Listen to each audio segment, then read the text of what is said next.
লালমনিরহাটের পাটগ্রাম উপজেলার নবীনগর সরকারপাড়া এলাকায় পিকআপের চাপায় মিরাজ হোসেন নামের এক যুবক নিহত হয়েছেন।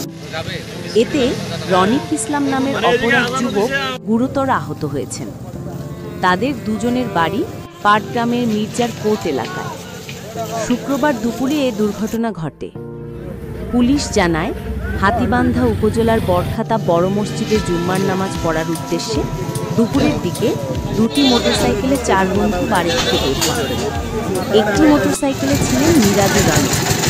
তাদের মোটরসাইকেলটি নবীনগরের সরকারপাড়া এলাকায় পৌঁছলে বিপরীত দিক থেকে আসা একটি পিকআপ সেটিকে চাপা দিয়ে পালিয়ে গেলে ঘটনাস্থলেই মারা যান মিরাজ।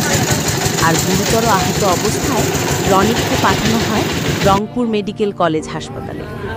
এ দুর্ঘটনার কারণে মহাসড়কে বেশ কিছুক্ষণ যান চলাচল বন্ধ থাকে।